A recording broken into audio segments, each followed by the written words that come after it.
রাধে রাধে, নমস্কার। আরও একটি নতুন ভিডিওতে আপনাদের সকলকে স্বাগত জানাই। কেমন আছেন সবাই? আশা করি সবাই ভালো আছেন, সুস্থ আছেন। তো এখন বাজে বিকেল 5:30টার মতো। তো আমরা এখন রাধাকুণ্ড পরিক্রমা দিতে এসেছি। তো রাধাকুণ্ড পরিক্রমা দিয়ে আমরা এখন শ্যামকুণ্ডের তীরে বসে আছি এখন। তো আজ অদ্বৈত সপ্তমী। তো আজকের এই শুভ দিনেই আমাদের অদ্বৈত প্রভু এই পৃথিবীতে অবতীর্ণ হন।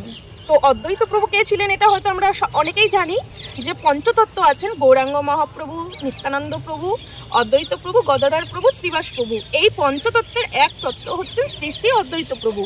তো অদ্বৈত প্রভু তো আমরা নামটা শুনেছি, তো অদ্বৈত প্রভু কে ছিলেন, অদ্বৈত তত্ত্বটা কি সেটা আমরা হয়তো অনেকেই জানি না। তো যারা চৈতন্য চরিতামৃত অধ্যয়ন করেছেন তারা হয়তো সকলেই জানেন যে অদ্বৈত প্রভু কে ছিলেন, কিন্তু যারা চৈতন্য চরিতামৃত অধ্যয়ন করেনি তারা হয়তো জানে না যে অদ্বৈত কি তত্ত্ব, অদ্বৈত প্রভু কে ছিলেন।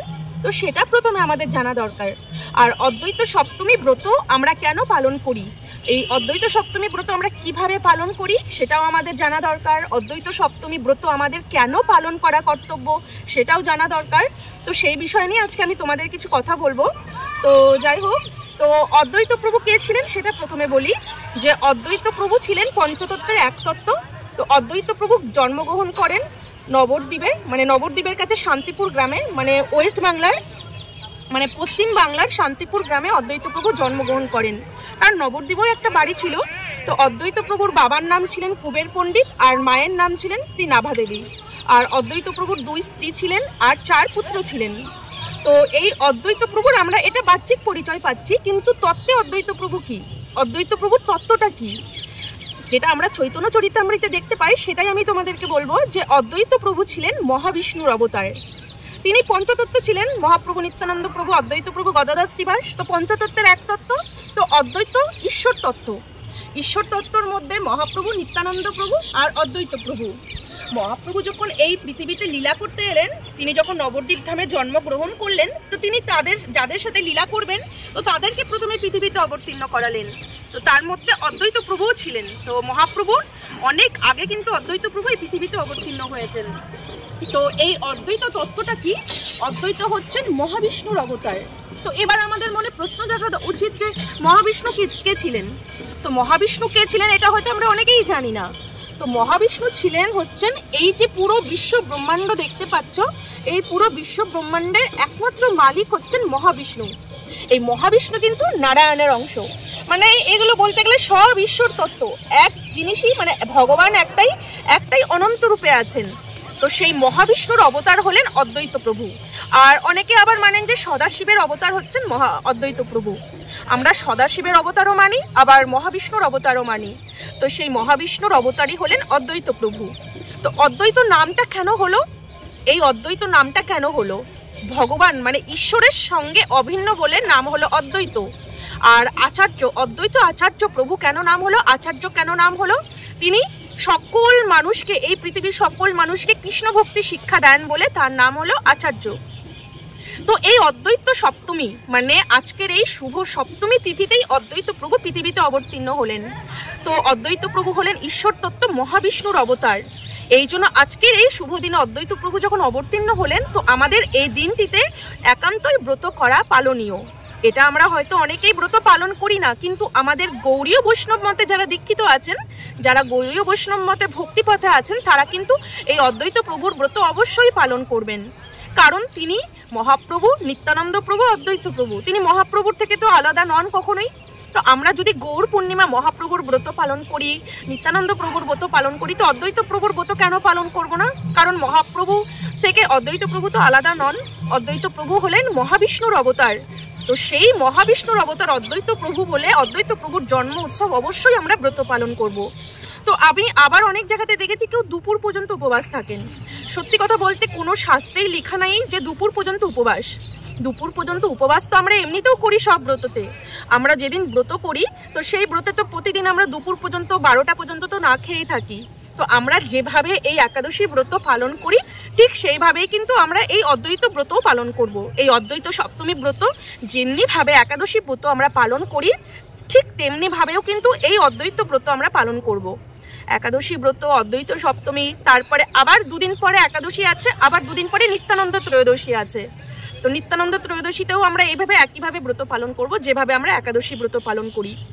তো এই অদ্বৈত সপ্তমীতে যাদের মানে শালগ্রাম শিলা আছেন, যাদের গিরিরাজ শিলা আছেন, তারা অভিষেক করবেন। অভিষেক করে যেভাবে আমরা এই জন্মাষ্টমীতে গিরিরাজকে অভিষেক করি, শালগ্রাম শিলাকে অভিষেক করি, তেমনিভাবেও এই অদ্বৈত সপ্তমীতে শালগ্রাম শিলাকে অভিষেক করতে হবে। তো আমাদের ঘরে তো আর শালগ্রাম শিলা নেই, এই জন্য আমরা আর অভিষেক করতে পারিনি। যাদের অদ্বৈত প্রভুর বিগ্রহ আছে তারাও এই অদ্বৈত প্রভুকে বিগ্রহের অভিষেক করবেন, পঞ্চামৃত অভিষেক করতে হবে। তারপরে যেভাবে ফল মূল দুধ যেভাবে আমরা প্রসাদ পাই একাদশীতে, সেইভাবেই পুরো দিন এই ফলমূল খেয়েই থাকতে হবে। পরের দিন পারণের টাইম দেওয়া আছে, সেই পারণের টাইম অনুযায়ী আমাদেরকে ব্রতের পালন করতে হবে। আর অদ্বৈত প্রভুর থেকে আমাদের প্রেম ভক্তি চাইতে হবে, কারণ অদ্বৈত প্রভুই কিন্তু এই প্রেম ভক্তি আমাদেরকে দিয়েছেন। আজ যে আমরা ভক্তিটাকে পেয়েছি, আজ যে আমরা প্রেম ভক্তি পেয়েছি, সেটা কোথা থেকে পেলাম? অদ্বৈত প্রভুর থেকেই কিন্তু আমরা প্রেম ভক্তি পেয়েছি। আজ যে আমরা ভগবানকে দেখছি, ভগবান শ্রীকৃষ্ণ রাধারানীকে আমরা জানতে পাচ্ছি, তার ভজনা করছি, তো এই ভজনা কোথা থেকে পেলাম? অদ্বৈত প্রভুর থেকে। আজ থেকে মহাপ্রভুর জন্মের আগেই কিন্তু এই অদ্বৈত প্রভু অবতীর্ণ হয়েছেন এই ধরাধামে। তো অদ্বৈত প্রভু ধরাধামে অবতীর্ণ হয়ে দেখলেন গোটা পৃথিবী অন্ধকারে ডুবে আছে, এখানে কেউ ভক্তি বলে কিছু জানে না, এখানে ভগবানের নাম কেউ করে না, সব নাস্তিকতায় অন্ধকারে পড়ে আছে। তখন এই জীবের দুর্দশা দেখে অদ্বৈত প্রভুর অনেক কষ্ট হতো। তিনি ভাবতেন জীব এত অন্ধকারে পড়ে আছে, এর থেকে নিস্তারের উপায় কি? তখন তিনি এই হাতে জল তুলসী দিয়ে ভগবানকে আহ্বান করতে লাগলেন। এটা আমরা শাস্ত্রে দেখতে পাই, চৈতন্য চরিতামৃতে দেখতে পাই এটা, যে অদ্বৈত প্রভু তার হাতে জল তুলসী নিয়ে ভগবানকে দিনের পর দিন আহ্বান করে গেছেন। সেই অদ্বৈত প্রভুর আহ্বানেই কিন্তু আজকে আমাদের মদন গোপাল, আজকে আমাদের ভগবান শ্রীকৃষ্ণ এই পৃথিবীতে এই নবদ্বীপ ধামে, পশ্চিম বাংলার নবদ্বীপ ধামে অবতীর্ণ হলেন। সেই ভগবান শ্রীকৃষ্ণই কিন্তু রাধা আর শ্রীকৃষ্ণের মিলিত বিগ্রহ মহাপ্রভু রূপে অবতীর্ণ হলেন। তো সেই অদ্বৈত প্রভুর কৃপাতেই কিন্তু আজকে আমরা মহাপ্রভুকে পেলাম, আর সেই অদ্বৈত প্রভুর কৃপাতেই কিন্তু আজকে আমরা ভগবান শ্রীকৃষ্ণকে জানতে পাচ্ছি, আজ রাধারানীকে জানতে পাচ্ছি। কার কৃপায়? এই অদ্বৈত প্রভুর কৃপায়। তো আমরা মানুষ্য জন্ম নিয়ে অদ্বৈত সপ্তমী ব্রত কেন পালন করব না? তো আমরা বাঙালি হয়ে যদি এই অদ্বৈত সপ্তমী ব্রত পালন না করি, তো এর মতো দুর্ভাগ্য আর কিছু নেই বললেই হয়। তো এই অদ্বৈত প্রভুর কৃপাতেই কিন্তু আজকে আমরা নারী জাতি হয়েও এই ভজনের অধিকার পেয়েছি, ভজনের সুযোগ পেয়েছি। কার কৃপাতে? এই অদ্বৈত প্রভুর কৃপাতে।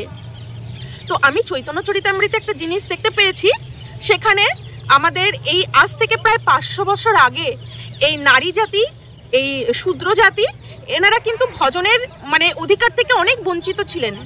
এই সমাজে যারা ছোট জাতি আছেন, যারা শূদ্র জাতি আছেন, নারী জাতি আছেন, তারা কিন্তু এই ভজনের অধিকারটা পাননি আগে।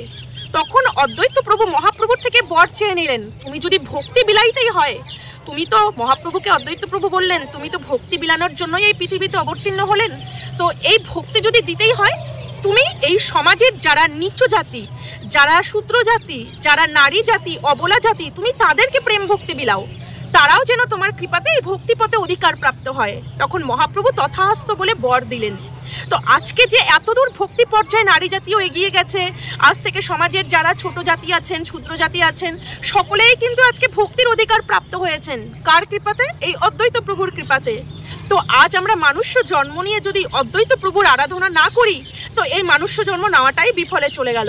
আর বিশেষ করে তো বাঙালি জাতি, কারণ অদ্বৈত প্রভু মহাবিষ্ণুর অবতার, মহাবিষ্ণু সাধারণ নন। এই গোটা সৃষ্টি, এই বিশ্ব ব্রহ্মাণ্ডের মালিকই হচ্ছেন মহাবিষ্ণু। সেই মহাবিষ্ণুই কৃপা করে এই কলিযুগে এসে এই শান্তিপুর গ্রামে, পশ্চিম বাংলার শান্তিপুর গ্রামে জন্মগ্রহণ করলেন। এই কলিযুগের মানুষের প্রতি, এই বাঙালিদের প্রতি করুণা করে অদ্বৈত প্রভু অবতীর্ণ হলেন। আর আজ আমরা বাঙালি হয়ে সেই অদ্বৈত প্রভুকে চিনি না, আর সেই অদ্বৈত প্রভুর জন্ম উৎসব পালন করি না। এটা তো বাঙালি জাতির দুর্ভাগ্য যে আমরা বাঙালি হয়ে অদ্বৈত সপ্তমী ব্রত পালন করি না। তো প্রত্যেকটা বাঙালিকে আজকের এই শুভ দিনে অদ্বৈত সপ্তমী ব্রত পালন করা একান্তই কর্তব্য। এটা আমার কথা নয়, এটা শাস্ত্রের কথা। শাস্ত্র মতে আমাদের প্রত্যেকটা মানুষকেই, সে আমি অন্য জাতির মধ্যে বলছি না, আমাদের বাঙালিদের মধ্যেই আমাদের প্রত্যেককে অদ্বৈত প্রভুর এই জন্ম উৎসব পালন করা একান্তই কর্তব্য। আজকের এই শুভ দিনে ব্রত পালন করা অবশ্যই কর্তব্য। কারণ আজকে আমরা অদ্বৈত প্রভুর কৃপাতেই ভক্তি লাভ করেছি, আজ অদ্বৈত প্রভুর কৃপাতেই রাধারানীকে, গোপীনাথকে, শ্রীকৃষ্ণকে জানতে পেরেছি, আজ অদ্বৈত প্রভুর কৃপাতেই এই বৃন্দাবন ধামে স্থান পেয়েছি। তো তার এতটাই কৃপা, তো আমাদের তো একান্তই উচিত যে তার এই আজকের এই শুভ দিনে তার ব্রত পালন করা। তো যাই হোক, তো আজকের এই শুভ দিনে এই অদ্বৈত সপ্তমী ব্রত অবশ্যই সবাই পালন করবেন। তো যারা জানেন না তাদের কথা আলাদা, কিন্তু ভক্তি পথে এসে যাদের ভিতরে কিঞ্চিত ভক্তি লাভের আকাঙ্ক্ষা আছে, যারা তোমরা কিঞ্চিত ভক্তি লাভ করতে চাও, তারা অবশ্যই এই অদ্বৈত সপ্তমীতে অদ্বৈত প্রভুর জন্ম উৎসব পালন করবে। তো অনেকে যারা জানো না তারা হয়তো অদ্বৈত সপ্তমী ব্রত পালন করোনি, কিন্তু যারা তোমরা জানো যে আজকে অদ্বৈত প্রভুর জন্মতিথি, আজকের এই শুভ দিনে আমাদের প্রত্যেকেই এই অদ্বৈত প্রভুর জন্মতিথি পালন করতে হয়। আমরা যেভাবে একাদশী ব্রত পালন করি ঠিক তেমনিভাবে এই অদ্বৈত সপ্তমী ব্রত পালন করবে। তো যাই হোক, তো এই অদ্বৈত সপ্তমী ব্রতের পালন যেভাবে আমাদের এই যে গৌড়ীয় বৈষ্ণবের ব্রত তালিকা আছে, তো সেই ব্রত তালিকাতে যেভাবে পালনের টাইম দেওয়া আছে, ঠিক সেই টাইম অনুযায়ী কালকে সকালবেলা এই পালনের টাইম অনুযায়ী জগন্নাথ পুরীর যে মহাপ্রসাদ আছে, সেই মহাপ্রসাদ দ্বারা অদ্বৈত প্রভুর কাছে প্রার্থনা করতে হবে যে হে অদ্বৈত প্রভু, তুমি আমাকে প্রেম ভক্তি প্রদান করো। তো সেই প্রেম ভক্তি চেয়েই আমরা অদ্বৈত প্রভুর কাছে প্রার্থনা করে, তার কাছে ভক্তি প্রার্থনা করে সেই মহাপ্রসাদ দিয়ে আমরা ব্রতের পালন করব। তো আজকের যে এই অদ্বৈত সপ্তমী ব্রত, এটা আমাদের রাধাকুণ্ড থেকে যে বৈষ্ণব তালিকাটা বের হয়, সেই বৈষ্ণব তালিকার মধ্যে কিন্তু অদ্বৈত সপ্তমী আজকেই পালন করা হয়েছে। তো আমি অনেক জায়গায় দেখেছি কালকেও অনেকে অদ্বৈত সপ্তমী ব্রত পালন করেছে, কিন্তু কালকে ব্রত না, আজকে ব্রত। তো আমি একটা কথাই বারবার তোমাদেরকে বলবো যে আমাদের রাধাকুণ্ডের রঘুনাথ দাস গোস্বামীর সমাধি থেকে যে বৈষ্ণব তালিকা বের করা হয়, সেই বৈষ্ণব তালিকা দেখেই তোমরা ব্রত করবে যদি সঠিকভাবে ব্রত করতে চাও। তো এই বৈষ্ণব তালিকা পেতে গেলে তোমাদেরকে কিন্তু রাধাকুণ্ডে থেকেই নিতে হবে। তো সেই রাধাকুণ্ডের বৈষ্ণব তালিকাতে আজকে অদ্বৈত ব্রত। তো এই অদ্বৈত ব্রত সম্বন্ধে আমাকে দুদিন আগে তোমাদেরকে বলা উচিত ছিল যে অদ্বৈত সপ্তমী ব্রত কবে, কিন্তু সেটা আমি ভিডিওটা করতে পারিনি সময়ের অভাবে। আর এই যে বৈষ্ণব তালিকা, এই যে রাধাকুণ্ডের রঘুনাথ দাস গোস্বামী গদ্দির সমাধি থেকে যে আমাদের বৈষ্ণব গৌড়ীয় বৈষ্ণবের যে বৈষ্ণব তালিকা বের করা হয়, সেই বৈষ্ণব তালিকা থেকে যদি তোমরা ব্রত করো, তো প্রত্যেকটা ব্রত তোমাদের সঠিকভাবে তোমরা করতে পারবে। তো এই ব্রত যদি তোমরা পেতে চাও তাহলে আমাকে ফেসবুকে ফলো করবে। তো সেখানে আমি তোমাদেরকে সেই পত্রিকাটা পাঠিয়ে দেবো। কারণ আমি এই পত্রিকাটা ইউটিউবে কি করে তোমাদেরকে পাঠাবো, কারণ একটা বই ছোট বইয়ের মতো আছে সেই পত্রিকাটা, অনেকটা পেজ আছে তার মধ্যে। তো এত বড় পেজ আমি তোমাদেরকে এখানে কি করে শেয়ার করব, তো সেটা আমি তোমাদেরকে ফেসবুকে দিয়ে দিতে পারবো। তো যাই হোক, যারা তোমরা সেই বৈষ্ণব ব্রত তালিকা নিতে ইচ্ছুক আমি তাদের জন্য বলছি। তো যাই হোক, আজকে আমাদের রাধাকুণ্ডে কিন্তু প্রত্যেকেই, আমাদের রাধাকুণ্ডে, আমি বৃন্দাবনের কথা জানি না, রাধাকুণ্ডের প্রত্যেকেই কিন্তু এই বৈষ্ণব আজকে এই অদ্বৈত সপ্তমী ব্রত পালন করছে। তো যাই হোক, তো আমি আজকে শ্যামকুণ্ডের তীরে বসে যে তোমাদের এই অদ্বৈত সপ্তমী ব্রত সম্পর্কে বলতে পারবো, এটাই আমার অহভাগ্য। তো তোমরা প্রত্যেক বছর এই অদ্বৈত সপ্তমী ব্রত পালন করবে।